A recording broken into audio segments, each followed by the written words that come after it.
Herzog y voy a explicar los contratos de comercialización y cómo están regulados en el Código Civil y Comercial de la Nación, que va a entrar en vigencia a partir del 1 de agosto.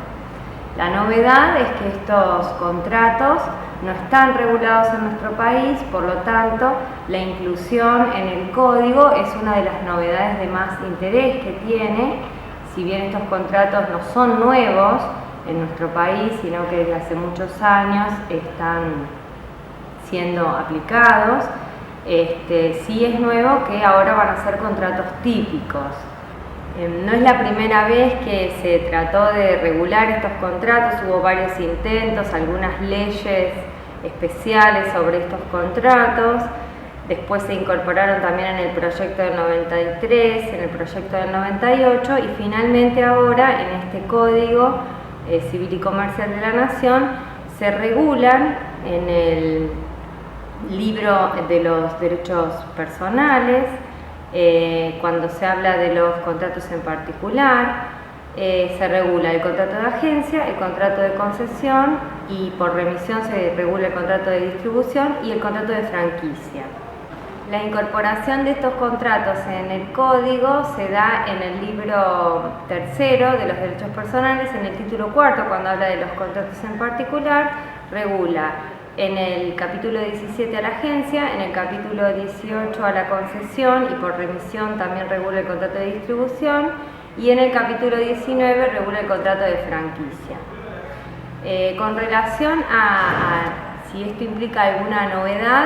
en general no, porque lo que se ha hecho es receptar lo mismo que se había regulado en el proyecto del 98, con algunas incorporaciones de derecho comparado, algunas novedades, y también se trató de tomar en consideración todos los avances que se hicieron a nivel internacional por parte de organismos internacionales como UNIDROIT. El primer contrato que se regula es el contrato de agencia. El código da una definición que recoge toda la labor de la doctrina y la jurisprudencia, o sea, no hay ninguna innovación sobre el tema. Lo único que establece es que el contrato va a tener que ser por escrito. La definición que da resalta la tarea propia del agente, que es un promotor de negocios que obra en función de esa comercialización de bienes en interés de otro sujeto, al cual el código denomina preponente o empresario, y realiza esa tarea de manera independiente y autónoma, en forma estable, en forma continuada, contra una remuneración o retribución que obtiene por esa labor. El código en esta definición, como decíamos, resalta que el agente no representa al preponente o empresario, no asume el riesgo de las operaciones que promueve y no existe una relación de subordinación laboral con el preponente. Eso lo deja bien en claro en la misma definición, aunque después vuelve sobre el mismo tema. También establece el código que el agente no puede instituir subagentes, salvo que hubiese una autorización al respecto. Esto porque obviamente este tipo de contratos tienen en cuenta la calidad personal de los sujetos, en este caso del agente. Por lo tanto, en general es de práctica que se prohíba instituir subagentes. El tema de la remuneración también es abordado por el código, establece que el agente va a percibir una comisión variable, va a variar de acuerdo al monto de las operaciones que promueva o a la cantidad de contratos que promueva, porque lo que hace el agente básicamente es eso, promover negocios, como dice la misma definición. Y en esto se ha visto como positivo que el código habla de negocios en general de manera amplia, no habla de que promueve la venta de mercaderías, porque eso hubiera sido limitarlo, ya que la gente puede promover la venta de mercancías, de cualquier bien mueble y también de servicios. El derecho que tiene el agente a percibir la comisión, el código lo regula específicamente cuando surge el derecho del agente a percibir esa comisión y señala que el derecho va a surgir cuando el contrato que él promovió se concluya con el tercero y cuando el empresario cobre el dinero proveniente de esa venta. Recién ahí va a tener derecho el agente a percibir su comisión. También el código establece que a partir de ese momento, del momento de la percepción del pago por parte del empresario, tiene 20 días para abonarle al agente esa comisión. El código también prevé lo que se conoce como comisión indirecta, es decir, la posibilidad que tiene el agente de percibir una comisión o que se le reconozca el derecho a una comisión para aquellos casos en los cuales,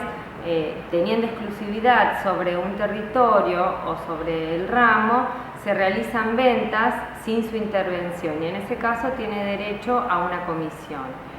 Luego también señala el código que en principio el agente no tiene derecho a que se le reembolsen los gastos que efectúe en la promoción de los negocios.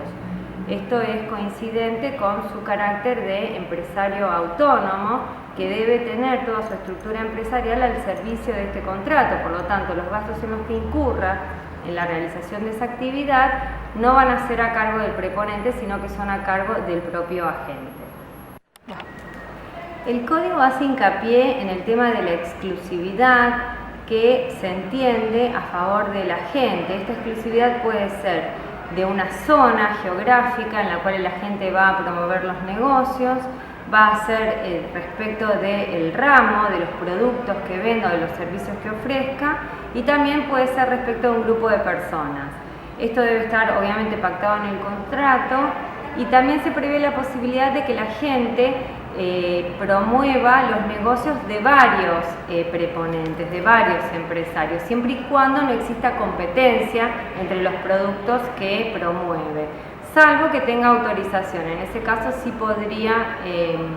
promover negocios que estuvieran en competencia. La característica que tiene el agente y que está en la definición que da el código es que el agente no representa al preponente, sino que promueve esos negocios en interés del otro, por cuenta del otro, pero no se vincula directamente con los terceros, por eso es un intermediario. Otra de las cuestiones que podemos señalar cuando el código habla de las obligaciones del agente y las obligaciones del preponente es que ambos deben actuar de buena fe. Esto lo resalta porque tiene como característica, los contratos de comercialización tienen esa característica, que hay un vínculo contractual entre las partes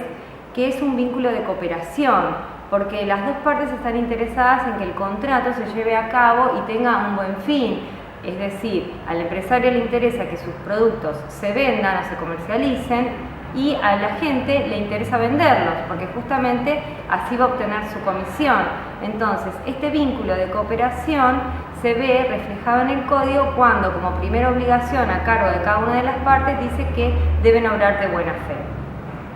Después, obviamente, el empresario debe pagar la remuneración que se haya pactado, esta comisión, ya sea la directa o la indirecta que comentamos hace un rato, y el agente debe promover y en su caso concluir los negocios. Luego el código vuelve sobre el tema de la representación y señala que no tiene representación el agente, no lo representa al empresario, salvo para recibir las reclamaciones, porque dentro de las obligaciones que tiene el agente es justamente recibir los reclamos de los terceros por los productos que él haya vendido, por los vicios o los defectos que puedan tener. En ese caso el agente recibe las reclamaciones de los terceros en nombre del fabricante, en nombre del empresario, y lo que debe hacer es transmitírselas de inmediato. Lo que no puede hacer es decidirlas. Y después también el código establece que para el caso, por ejemplo, que tenga que cobrar los créditos que surjan de las operaciones que él realiza, necesita sí un poder especial. También necesita un poder especial, una autorización expresa para, por ejemplo, desistir, efectuar quitas, etc. Para todas esas cuestiones el código establece que sí necesita un poder especial. El código establece que el contrato de agencia, salvo pacto en contrario, se va a celebrar por tiempo indeterminado. Y como consecuencia de esto establece la posibilidad de que sea rescindido por cualquiera de las partes, pero otorgando un preaviso. El código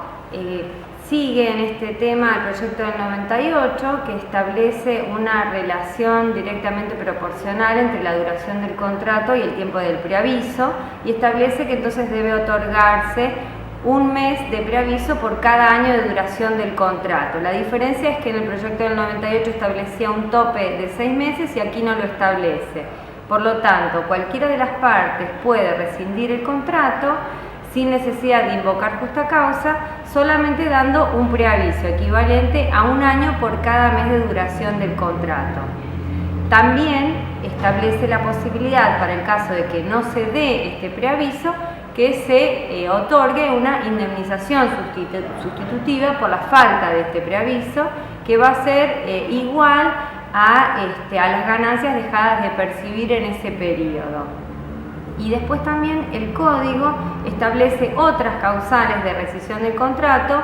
que son, por ejemplo, en el caso de que hubiese un plazo pactado, al vencimiento del plazo, por ejemplo, por muerte de cualquiera de las partes, por disolución de la persona jurídica, por quiebra. En ese caso, el contrato se resuelve de pleno derecho. Y también establece otras dos posibilidades para resolver el contrato. Una es el incumplimiento por parte de cualquiera de las partes de las obligaciones a su cargo, incumplimiento grave, por el cual se puede resolver el contrato, y también la disminución significativa en el volumen de ventas por parte del agente. Esas son las causales de resolución que establece el código. Finalmente, el código establece el derecho que tiene el agente a obtener una compensación por clientela, es decir, una vez que se extinga el contrato, el agente, en el caso de que con su actividad le ha otorgado al empresario o preponente una clientela que le da una ventaja significativa, tiene derecho a ser indemnizado justamente por ello, y ese importe no puede ser superior al equivalente a un año de remuneraciones. También prevé el código que se pacten cláusulas de no competencia para el caso de que una vez que se extinga el contrato, el agente no va a poder realizar esa tarea, no va a promover negocios del tipo de los que promovía, pero esa cláusula de no competencia tiene que tener una duración temporal que no puede ser superior a un año y tiene que estar determinada con respecto a la zona en la cual se le prohíbe a la gente efectuar sus tareas y también respecto de la clientela específica. El código también regula el contrato de concesión, como dijimos al principio. Comienza con una definición del contrato en la cual están establecidas las partes, el concesionario y el concedente, las obligaciones que tiene el concesionario, que es comercializar los bienes del concedente, y esto lo va a hacer en nombre y por cuenta propia, a diferencia de la agencia, en la cual, como dijimos, el agente no representa al preponente. En este caso, el concesionario actúa en nombre propio, o sea, él compra la mercadería del concedente y se vincula con los terceros directamente. Lo que tiene que hacer básicamente el concesionario, y eso está en la definición, es comercializar esos bienes, pero además debe proveer otros servicios, prestar asistencia técnica y, por ejemplo, brindar repuestos y garantías, que eso es lo que hace un poco al contrato de concesión. También se prevé el tema de la exclusividad, que es una característica de todos estos contratos de comercialización, tanto de la agencia como de la concesión, la distribución y la franquicia. Siempre se establece cuestiones relacionadas a la exclusividad, que pueden referir a un territorio, pueden referir al producto que se comercializa y también puede referir a un grupo de personas a las cuales se les vende ese bien. En este caso, se considera la exclusividad como un elemento natural del contrato, lo mismo en la franquicia. O sea, en principio se considera que la concesión es exclusiva para las partes, pero obviamente que las partes pueden limitar o excluir esta exclusividad. Esto implica que el concesionario va a actuar en un determinado territorio, va a promover la venta de esos bienes, va a vender los bienes del concedente en ese territorio, y el concedente por su parte no va a poder designar otros concesionarios en ese ámbito que se le ha reservado exclusivamente al concesionario. El código establece las obligaciones básicas que tiene el concedente, que es proveerle al concesionario las mercaderías para que las pueda comercializar. Debe respetar el territorio que le asignó al concesionario para la comercialización de esos bienes, debe proveerle los repuestos que necesite y debe permitirle utilizar las marcas, los nombres y emblemas que hacen al producto que se está comercializando. Por su parte, el concesionario lo que debe hacer es adquirir esos bienes del concedente, también tiene que adquirirle los repuestos que se establezcan en el contrato, que como sabemos en los contratos de concesión existe un reglamento que establece todas las obligaciones que están a cargo del concesionario básicamente y a las cuales se debe sujetar. Debe respetar su zona de actuación, no debe comercializar los bienes en otras zonas que no le sean asignadas, debe tener un stock de repuestos y debe prestar todos los servicios postventa o de garantía que se hayan establecido en el contrato.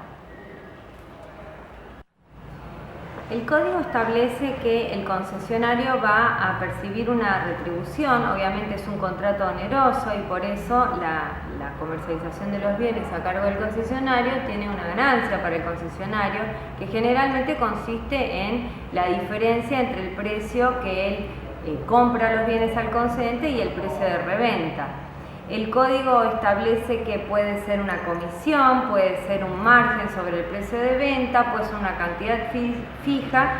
o cualquier otra forma que se hubiese pactado entre las partes. Y también aclara que en principio el concesionario no tiene derecho al reembolso de los gastos, justamente al igual que en el caso del agente, porque él coloca toda su empresa al servicio de la venta, lo que sí establece que los servicios de garantía gratuita en principio van a estar a cargo del concedente, salvo que se hubiese pactado otra cuestión en contrario en el contrato.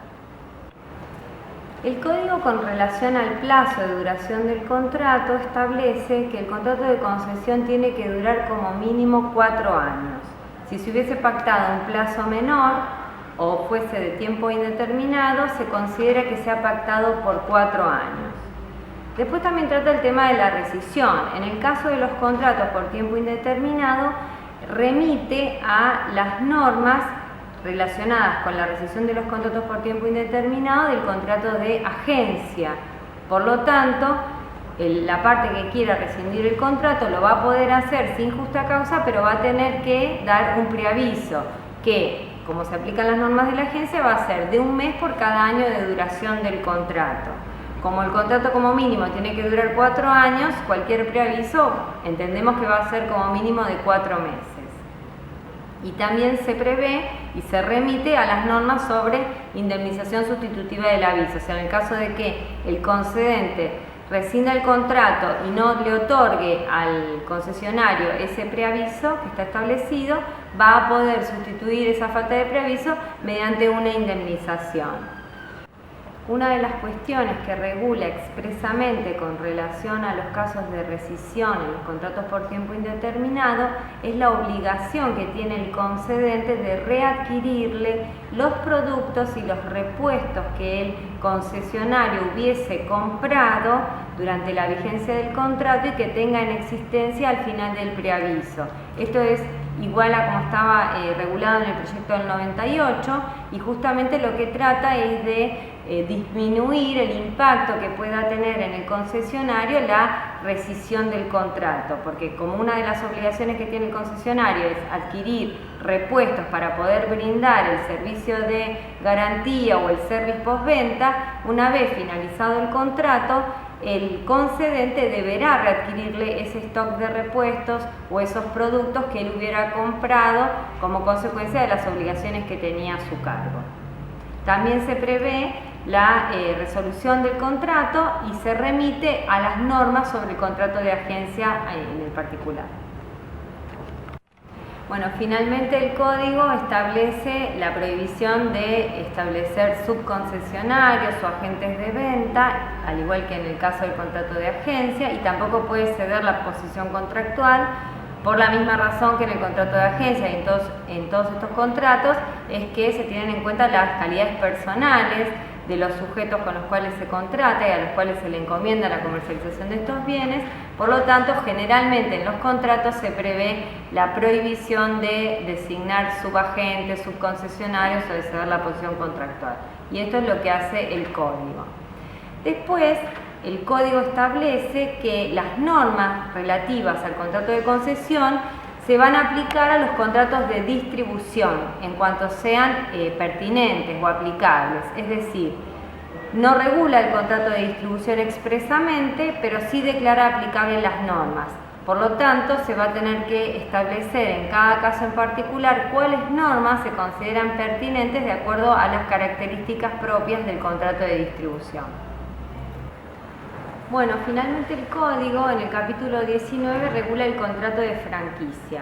Comienza dando una definición, pero habla de la franquicia comercial. No se entiende por qué el código opta por llamar franquicia comercial a este contrato cuando en el título lo nombra como franquicia solamente.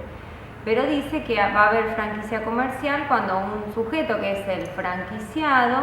pueda desarrollar un sistema de ventas probado que le pertenece al franquiciante, o sea, los nombres de las partes están definidos en el concepto que da el código, franquiciante y franquiciado.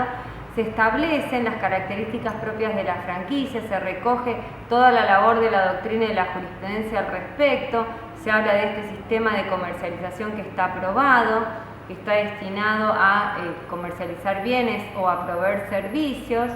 en un régimen, en un territorio, en un régimen de exclusividad,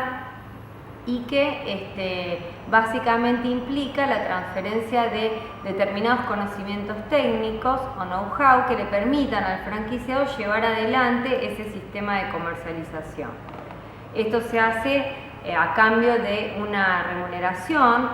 una contraprestación a cargo del franquiciado, que va a variar, que puede ser una suma determinada, un porcentaje de las ventas, eso el código no lo dice, pero es usualmente un canon o un royalty a cargo del franquiciado.